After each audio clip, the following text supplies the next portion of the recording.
नमस्कार दोस्तों, स्वागत है आप सभी का आज के इस कक्षा में, आज के इस वीडियो में। और दोस्तों, आज हम लोग पढ़ने वाले हैं भारतीय संविधान के महत्वपूर्ण भाग या भारतीय संविधान के सभी भाग। और दोस्तों, आपने अभी उत्तर प्रदेश पुलिस का एग्जाम दिया होगा या पूर्व में कोई एग्जाम दिया होगा, तो दोस्तों बहुत अधिक संभावना होती है कि या तो भारतीय संविधान के किसी भाग का या किसी अनुसूची से संबंधित या किसी भारतीय संविधान के अनुच्छेद या संविधान संशोधन से संबंधित प्रश्न पूछ ही लिया जाता है एग्जाम में। तो दोस्तों, आज के इस 5 या 10 मिनट के वीडियो में, 10 मिनट की क्लास में हम भारतीय संविधान के सभी अनुच्छेदों को पढ़ेंगे, सभी भागों को पढ़ेंगे, उनके नामों को पढ़ेंगे और कौन से भाग में कौन से कहां से कितने अनुच्छेद हैं, ये सभी आज हम लोग पढ़ने वाले हैं। तो इस वीडियो को ज्यादा से ज्यादा लोगों तक शेयर कर दीजिए, ज्यादा से ज्यादा लोगों तक पहुंचा दीजिए। और हाँ, आप सभी इस वीडियो को अपने स्टेटस में जरूर लगाइएगा। आइए बिना देरी करते हुए स्टार्ट करते हैं। ये है दोस्तों भारतीय संविधान के भाग। और पहला भाग, भाग एक में दोस्तों दिया गया है संघ और उसका राज्य क्षेत्र। संघ और उसका राज्य क्षेत्र जो कि दिया जाएगा भारतीय संविधान के अनुच्छेद 1 से लेकर के 4। हाँ, मैं इसमें कुछ स्पेशल भी आप लोगों को बताता चलूं कि दोस्तों हमारे देश में ये जो संघीय व्यवस्था है, संघात्मक राज्यों वाली जो भाग 1 में है, ये कनाडा के संविधान से प्रेरित है। ठीक है, कनाडा के संविधान से प्रेरित है। इसी प्रकार से हम भाग 2 में देखेंगे तो नागरिकता। और नागरिकता दोस्तों हमारे ब्रिटेन के संविधान से लिया गया है। ठीक है, जिन लोगों को पता होगा उनका रिवीजन हो रहा है। और भारतीय संविधान के अनुच्छेद 5 से 11 तक इसका वर्णन है। इसी प्रकार से भाग 3 में देखेंगे, भाग 3 का नाम है दोस्तों फंडामेंटल राइट्स। इसी को दोस्तों भारतीय संविधान का मैग्ना कार्टा भी कहा जाता है। एक चीज और याद रखिएगा, यदि कभी प्रश्न आए कि मैग्ना कार्टा किसे कहा जाता है भारतीय संविधान का, तो भारतीय संविधान का मैग्ना कार्टा भाग 3 को कहा जाता है, जिसका उल्लेख अनुच्छेद 12 से 35 तक है। और यह संयुक्त राज्य अमेरिका के संविधान से प्रेरित है। इसी प्रकार से भारतीय संविधान का भाग 4 राज्य की नीति निर्देशक तत्व। इन्हीं में भारतीय संविधान को या भारत को लोक कल्याणकारी राज्य के रूप में स्थापित किया गया है तथा इसका उल्लेख 36 से 51 तक किया गया है। भाग 5 दोस्तों भाग 5 नहीं है, ये थोड़ी यहाँ पर मैटर गलत हो गया है। चलिए मैं यहाँ पर सही करता चलूंगा। आप पीडीएफ में मैटर थोड़ी सा गलत है। हाँ, पीडीएफ जो आपको ग्रुप में मिलेगी वो हम संशोधित करा के आपको ग्रुप में दे देंगे। ठीक है, तो भाग जो है 4 तक सही है। फिर ये जो मौलिक कर्तव्य का उल्लेख है ये 4A में है, 4A में है। इसी प्रकार से यहाँ पर 6 में नहीं है, बल्कि भाग 5 में देखेंगे तो संघ सरकार है। और भाग 6 में यहाँ पर देखेंगे तो यह है राज्य सरकार। ठीक है, भाग 4 का अनुच्छेद 51A 52 से 151 भाग 5 और 151 से लेकर के 237।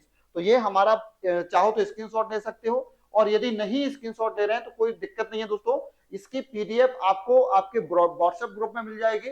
और यदि आप हमारे व्हाट्सएप ग्रुप से नहीं जुड़े हैं तो आप हमें फॉलो कर सकते हैं। मैंने आपको बताया कि इंस्टाग्राम पर, ठीक है, आप इंस्टाग्राम पर मुझे मैसेज कर सकते हैं। ठीक है, या हमें टेलीग्राम पर भी फॉलो कर सकते हैं। टेलीग्राम पर नहीं फॉलो कर सकते हैं तो आप हमारे व्हाट्सएप ग्रुप में ऐड होने के लिए 9981210243 वाले नंबर पर भी कांटेक्ट कर सकते हैं। और अभी स्क्रीन पर देख रहे होंगे तो एक नंबर चल रहा होगा आपकी स्क्रीन पर 9770093384। इस नंबर पर भी आप हमें कांटेक्ट कर सकते हैं इस पीडीएफ के लिए। चलिए, इसके बाद हम देखेंगे भाग 7। तो दोस्तों एक्चुअल में जो 7वां भाग था, इस 7वें भाग में क्या किया गया था कि 1956 में हमारे भारतीय संविधान में एक संशोधन हुआ 1956 में। और इस 56 के माध्यम से, मतलब 7वें संविधान संशोधन के द्वारा भाग 7 को निरसित कर दिया। मतलब अब ये अपने प्रभाव में नहीं है, अब ये अपना प्रभाव खो चुका है। ठीक है, प्रभाव खो चुका है। भाग 8 संघ राज्य क्षेत्र। संघ राज्य क्षेत्र का मतलब जो यूनियन टेरिटरी है दोस्तों हमारे देश की, उन यूनियन टेरिटरी के बारे में उल्लेख किया गया है आर्टिकल संख्या 239 से लेकर 242 तक। इसी प्रकार से भाग 9 में पंचायतों का उल्लेख है। और दोस्तों इसके लिए आपने पढ़ा होगा 73rd कॉन्स्टिट्यूशनल अमेंडमेंट एक्ट 1992। इसके माध्यम से भारतीय संविधान में आर्टिकल 243 से लेकर 243 वो तक जोड़े गए। इसी प्रकार से हम भारतीय संविधान में 9A से लेकर के नगर पालिकाएं जोड़ी गई, ये नया भाग जोड़ा गया था। इसको जोड़ा गया था दोस्तों 74 कॉन्स्टिट्यूशनल अमेंडमेंट एक्ट 1992 के द्वारा, यानी 74वें संविधान संशोधन 1992 के द्वारा इसको जोड़ा गया था। जिसमें आर्टिकल 243 से लेकर ये आ जाएगा। और दोस्तों इसी दौरान हम देखेंगे 2011 में सहकारी समितियों को जोड़ा गया 97वें संविधान संशोधन के माध्यम से, और ये आर्टिकल ये दोस्तों गलत हो जाएंगे, है ना। तो यहाँ पर हम देखेंगे भाग 10।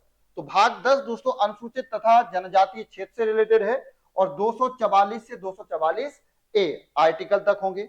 इसी प्रकार से भाग 11 में देखेंगे संघ तथा राज्य क्षेत्रों के संघ तथा राज्यों के मध्य संबंध, केंद्र राज्य संबंध, ये अक्सर पेपर में पूछा जाता है। और मैं आपसे यही कहूंगा कि भाग 11 को आप आईएमपी मान के चलिए, इंपॉर्टेंट मान के चलिए, इसलिए क्योंकि ये प्रीवियस ईयर में बहुत ज्यादा पेपर में पूछा गया है। तो भाग 11 में क्या है, केंद्र राज्य संबंध, आप ऐसे याद कर सकते हो, केंद्र राज्य संबंध तथा संघ तथा राज्यों के मध्य संबंध। तो आपको जैसे याद करना हो, और इसका आर्टिकल संख्या 245 से लेकर 263 तक रहेगा, ठीक है। इसी प्रकार से भाग 12 वित्त संपत्ति समुदाय, सॉरी ये संविधान लिख गया है, संविदाएं, संविदाएं एवं वाद। भाग 12 के अंतर्गत आपका वित्त आयोग आता है, ठीक है, जो आर्टिकल 280 में आएगा, ठीक है। इसी प्रकार से भाग 13 भारत के राज्य क्षेत्र के भीतर व्यापार वाणिज्य तथा समागमन, जिसका उल्लेख अनुच्छेद 301 से लेकर 307 तक है। भाग 14 दोस्तों संघ तथा राज्यों के अधीन सेवाएं, सेवाओं का मतलब यहां पर आपके आयोगों से है दोस्तों, जैसे यूपीएससी और एसपीएससी। एसपीएससी एक और आयोग आपको देखने को मिलेगा जिसे हम बोलते हैं joint public service commission, JPSC, ठीक है, जेपीएससी। तो इनका उल्लेख आपका 308 से लेकर 323 तक मिलेगा, ठीक है। 14A अधिकरण है, जिसमें 323A और 323B ये संविधान में जोड़े गए थे। अनुच्छेद 15 में देखेंगे निर्वाचन, जिसका उल्लेख 324 से लेकर 329 तक है, और इसी में दोस्तों आपका है निर्वाचन आयोग, ठीक है, क्या है, निर्वाचन आयोग। भाग 16 में देखेंगे दोस्तों कुछ वर्गों के संबंध में विशेष उपबंध, जैसे बहुत सारे वर्ग, आंग्ल भारतीय समुदाय, अनुसूचित जनजाति या अनुसूचित जाति, तो ऐसे आयोग ऐसे वर्ग हैं, ठीक है, इन वर्गों को रिजर्वेशन का प्रावधान किया गया है, ठीक है, लोकसभा में, राज्यसभा में या विधानसभा में या ऐसे अन्य जो संस्थान है वहां पर। इस प्रकार हम 17 देखेंगे राजभाषा, आर्टिकल संख्या 343 से लेकर 351, और इसी में बोला गया है कि भारतीय संविधान की राजभाषा हिंदी तथा लिपि देवनागरी होगी, ठीक है, लिपि क्या होगी, देवनागरी। इसी प्रकार से दोस्तों हम भाग 18 में देखेंगे आपात उपबंध, जिसका उल्लेख अनुच्छेद 352 से लेकर 360 में किया गया है, और इसी में आपका राष्ट्रीय आपातकाल, राष्ट्रपति शासन और वित्तीय आपातकाल का प्रावधान है। 19 में दिया गया है विविध, यानी प्रकीर्ण बोलते हैं, प्रकीर्ण या मिसलेनियस, ठीक है, मिसलेनियस, जिसका उल्लेख 361 से लेकर 367 तक है। भाग 20 में है संविधान संशोधन, इसमें केवल आर्टिकल संख्या 368 रहेगा, जो कि आपको कई बार क्लास में पढ़ाया गया है।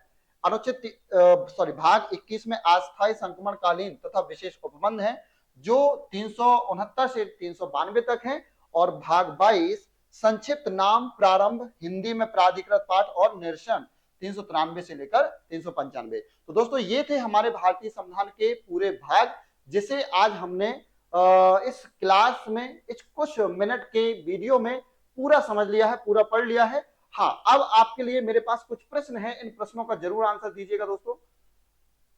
चलिए यहां पर प्रश्न लिख देते हैं। पहला प्रश्न चलिए सुन लीजिए, भारतीय संविधान में कुल कितने भाग हैं, कुल कितने भाग हैं। तो कुल भागों की संख्या आप लोगों ने यहां पर देख ली होगी कि सर आपने तो 22 लिखे हैं, है ना। हम लोग यहां पर देखेंगे तो कुल भागों की संख्या जो है देखने को मिलेगी दोस्तों 22, लास्ट में कितना है 22। लेकिन अब यदि हम एक एक करके गिनती गिनते चले, 1 2 3 4 5, या मैं ऊपर से गिनता हूं, तो यहां से आपको स्पष्ट हो जाएगा कि हमारे संविधान में कुल कितने भाग हैं, ठीक है। कंफ्यूजन जो बनी रहती है, 1 2 3 4 5 6 7, ठीक है, तो यहां पर 7 हो जाएंगे। फिर हम देखेंगे 8 9 10 11 12 13 14,